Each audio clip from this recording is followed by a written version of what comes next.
राष्ट्रपति की अब आते हैं विधायी शक्तियां। विधायी मतलब कानून बनाने से संबंधित। आप सभी जानते हैं कि हमारे देश की जो संसद है उसमें कानून बनते हैं, ठीक है। तो जो संसद होती है, जब कोई नई सरकार आती है जीत कर, ठीक, तो वहां पर फिर अब कुछ ना कुछ कानून बनाए जाएंगे, कुछ ना कुछ जो है काम कराए जाएंगे हमारे देश में। जो कुछ कहीं भारतीय संविधान में संशोधन करना हो, या फिर कुछ नए कानून बनाने हो, या काम करने के लिए जो है पैसा चाहिए अब सरकार को, तो ये सब चीज़ें करनी होती हैं। तो ये सब चीज़ें कहाँ करते हैं, ये संसद में होती हैं, बैठक जो होती है, यानी मेंबर ऑफ पार्लियामेंट, या जो जो सरकार जीत का है उसके जो सदस्य हैं वो सभी, और मेंबर ऑफ पार्लियामेंट, जितने भी मेंबर ऑफ पार्लियामेंट होते हैं, संसद के सदस्य होते हैं, सभी के सभी बैठकर जो संसद में वो बैठक करते हैं, मीटिंग करते हैं। तो ये जो बैठक होती है, जो मीटिंग होती है, इसी को सत्र कहा जाता है। क्या कहा जाता है? सत्र। सत्र मतलब एक तरह की बैठक होती है। अब जो बैठक होती है वो साल में 3 बार होती है, मोटा मोटी 3 बार। वैसे 3 से ज़्यादा भी हो सकती है, अगर वो प्रधानमंत्री और कैबिनेट स्तर के मंत्री अगर चाहेंगे, कोई ऐसी इमरजेंसी पड़ जाए, तो राष्ट्रपति द्वारा जो है इमरजेंसी बैठक भी, यानी इमरजेंसी सत्र भी बुलाया जा सकता है वैसे। लेकिन नॉर्मली 3 तरीके के सत्र बुलाए जाते हैं, यानी 3 बार सत्र चलते हैं संसद में।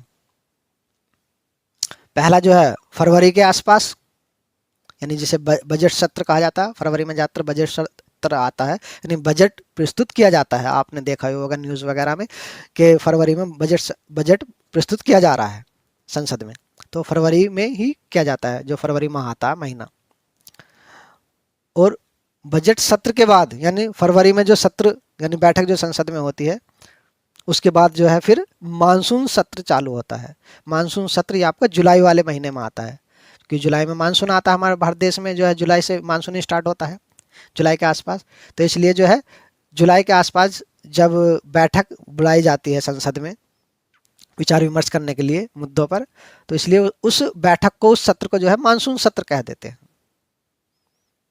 और उससे नेक्स्ट तीसरा जो सत्र, यानी तीसरी जो बैठक संसद में बुलाई जाती है, वो आपकी शीतकालीन सत्र उसको कहा जाता है। शीतकालीन मतलब, शीत मतलब सर्दी, शीत मतलब सर्दी। तो सर्दियाँ कब चालू होती हैं? नवंबर से, मोटा मोटी नवंबर के आसपास से सर्दियाँ चालू हो जाती हैं। तो नवंबर में ही जो है शीतकालीन सत्र चालू होता है, यानी आपकी जो है संसद में बैठक यानी जो है चालू होती है नवंबर में। तो फरवरी के महीने के आसपास, और जुलाई के महीने के आसपास, और नवंबर के महीने के आसपास। तो ये आपके 3 समय हैं पूरी साल में, जो संसद के अंदर जो बैठक, जो सत्र आपके चलते हैं। यानी बजट सत्र फरवरी में, शीतकालीन सत्र, मानसून सत्र जुलाई में, और शीतकालीन सत्र नवंबर में। तो 3 साल में 3 बार जो है संसद के अंदर बैठक होती हैं, विचार विमर्श होते हैं। संविधान में कहीं संशोधन करना हो तो संशोधन किए जाते हैं, कोई नए विधेयक लाने होते हैं, और उन्हें कानून बनाना होता है, तो वो कानून जो विधेयक लाए जाते हैं उन पर डिस्कस किया जाता है, उन्हें कानून का रूप दिया जाता है, या किसी और मुद्दे पर विचार विमर्श करना होता है। तो ये 3 समय ही जो भारतीय संविधान में जिक्र किया गया है कि इन 3 बार जो है इन्हें जो है यानी संसद में बैठक बुलाई जा सकती है, इन 3 समयों में। इसके अलावा अगर इमरजेंसी लगती है, कोई इमरजेंसी अगर किसी इस बीच में भी कोई अगर इमरजेंसी महसूस होती है कि इस वक्त कानून बनाने की सख्त जरूरत है, या कोई डिसीजन लेने की सख्त जरूरत है, मेंबर ऑफ पार्लियामेंटों को बुलाने की अभी जरूरत है करंट में ही, तो ऐसा भी किया जा सकता है। इसकी भी व्यवस्था है राष्ट्रपति द्वारा, ठीक है ना।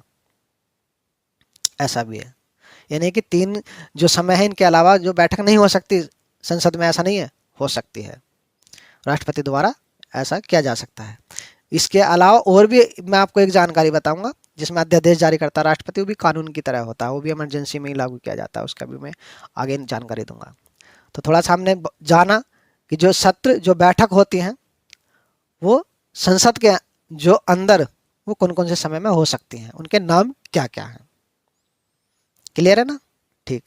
अब जब नई सरकार आती है केंद्र के अंदर, तो राष्ट्रपति पहला अभिभाषण देता है, यानी दोनों को, जो संसद के जो वो होते हैं, मतलब जो सदन होते हैं, आप सभी जानते हैं कि संसद जो है 3 चीज़ों से मिलकर बनी होती है। उच्च सदन आपका जो है राज्यसभा होती है, निम्न सदन आपकी लोकसभा होती है, और राष्ट्रपति, इन तीनों को मिलकर जो है संसद बनती है, ठीक है। तो राष्ट्रपति जो है जब कोई सरकार जीत कर आती है तो संसद में जब पहला अभिभाषण देता है अपना, यानी भाषण देता है राष्ट्रपति, उसको राष्ट्रपति का अभिभाषण कहा जाता है, एक विशेष भाषण कहा जाता है। तो वो पहला जो भाषण देता है राष्ट्रपति, तो उसको जो है, जो सरकार जीत कर आई है उसके जो मंत्री होते हैं वो लिखते हैं, और उस भाषण को जो राष्ट्रपति पढ़ता है वो राष्ट्रपति का अभिभाषण होता है। ठीक। तो इसमें जो बैठक बुलाई जाती है राष्ट्रपति द्वारा, इन लोगों को बुलाया जाता है, मेंबर ऑफ पार्लियामेंटों को बुलाया जाता है संसद में, जब पहला सत्र चालू हो या पहली जो लोकसभा, यानी जो सब पहली जो सरकार जीत कर आई है, कोई भी सरकार है जो जो जीत कर आई है पहली बार, उन उस वक्त जो है मेंबर ऑफ पार्लियामेंट को बुलाना हो, या कोई सत्र चल रहा है, कोई बैठक जो है संसद में चलने वाली है, उस वक्त जो है मेंबर ऑफ पार्लियामेंट को बुलाना हो राष्ट्रपति द्वारा, तो इस चीज़ को कहा जाता है मेंबर ऑफ पार्लियामेंट को बुलाना राष्ट्रपति द्वारा, कि आहूत करना। ठीक है ना, ये वर्ड आप ध्यान रखना, एग्जाम के पॉइंट ऑफ व्यू से बता रहा हूँ मैं। ठीक है, जिससे कि आप जो कन्फ्यूजन हो एग्जाम में अगर ये वर्ड आ जाता है। जब राष्ट्रपति द्वारा मेंबर ऑफ पार्लियामेंट को सत्र के लिए बुलाया जाता है, ठीक है, संसद में बुलाया जाता है राष्ट्रपति द्वारा, तो उसे कहते हैं आहूत करना। ठीक है, सत्र को आहूत किया जाता है, यानी सत्र को बुलाया जाता है, मेंबर ऑफ पार्लियामेंट को बुलाया जाता है डिसीजन करने के लिए, या जो है जो भी विचार विमर्श करने के लिए विधेयकों पर या किसी भी मुद्दे पर। और जब सत्र चालू हो जाता है, कोई सा भी सत्र हो, आपका जो है बजट सत्र हो, या आपका मानसून सत्र हो, या शीत सत्र हो, कोई सा भी सत्र जब चालू हो जाता है, सत्र यानी बैठक चालू हो जाती है, जब विचार विमर्श करते हैं संसद में मेंबर ऑफ पार्लियामेंट, तो बीच बीच में आपने देखा होगा कभी कभी जो है ऐसा भी हो जाता है कि शोरगुल या हाय हुल्ला कुछ ज़्यादा हो जाता है, उपद्रव की सी जो सिचुएशन आ जाती है, ऐसी कंडीशन हो जाती है कि जो विचार विमर्श जो सही से हो नहीं पाता, नारेबाजी होना या जो है जो इस तरीके का प्रदर्शन होने लगता है कि फिर डिसीजन लेना जो है उस वक्त बेहतर नहीं लगता। तो फिर जो है सत्र को जो है कुछ घंटे के लिए, कुछ दिन के लिए, कुछ हफ्ते के लिए स्थगित किया जा सकता है, रोका जा सकता है। स्थगित मतलब रोका जा सकता है, जिससे कि बाद में विचार विमर्श किया जा सके, कार्रवाई को चलाया जा सके। ठीक। और जब सत्र कंप्लीट हो जाता है, जो विचार विमर्श करना होता है वो कर लिया जाता है, जिन मुद्दों पर जो है डिसीजन लेना होता है वो ले लिया जाता है, सत्र अपना पूरा एक कंप्लीट हो जाता है। बजट सत्र हो फरवरी वाला, या आपका जो है मानसून सत्र हो जुलाई वाला, या फिर आपका जो है नवंबर वाला शीतकालीन सत्र हो, कोई सा भी सत्र हो, जब सत्र कंप्लीट हो जाता है उसे कहते हैं सत्रावसान हो जाना। ठीक है ना, सत्रावसान हो जाना मतलब सत्र का कंप्लीट हो जाना, अब सत्र खत्म हो गया, कंप्लीट हो गया। तो 3 वर्ड मैंने यहाँ पर आपको बताए, मेंबर ऑफ पार्लियामेंट को राष्ट्रपति द्वारा आहूत करना यानी बुलाना, और जब सत्र चल रहा है कार्रवाई में कोई प्रॉब्लम होने लगी तो कुछ घंटे, दिन या हफ्ते के लिए जो है सत्र को रोक देना, स्थगन कर देना कहते हैं उसे। और सत्रावसान मतलब सत्र का कंप्लीट हो जाना। तीनों वर्ड अच्छे से आपको क्लियर? ठीक। यह विघटन, जब सत्र का विघटन हो जाता है। अब विघटन क्या कैसे होता है? जब कोई नई सरकार आती है जीत कर केंद्र में, तो उसे देश में कार्य करने के लिए पैसा चाहिए, मनी यानी धन चाहिए, और धन जो है 1 रुपया भी सरकार निकाल नहीं सकती, यानी ऐसे ही खर्च नहीं कर सकती जब तक उसके लिए जो एक संविधान में तरीका बताया गया वो तरीका फॉलो नहीं किया जाएगा। उसके लिए विनियोग विधेयक यानी एक विधेयक लाया जाता है, और वो विधेयक जो है, विधेयक लाने के लिए जितने जो मंत्रियों की स्वीकृति यानी सहमति चाहिए, उतने मंत्रियों की सहमति अगर मिल जाती है तो ठीक, सरकार पैसा निकाल लेती है और फिर उसका खर्च करती है, देश में सड़क बनवाती है, स्कूल बनवाती है, और भी चीज़ें कराती है।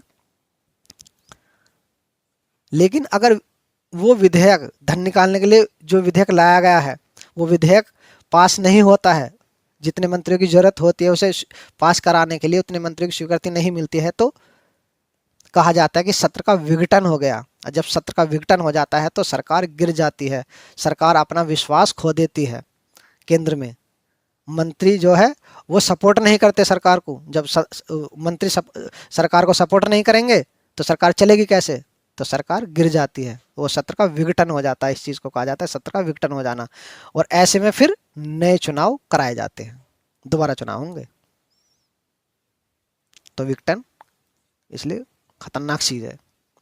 तो 4 मैंने वर्ड बताए, आपको अच्छे से क्लियर हो गए होंगे उम्मीद करता हूँ।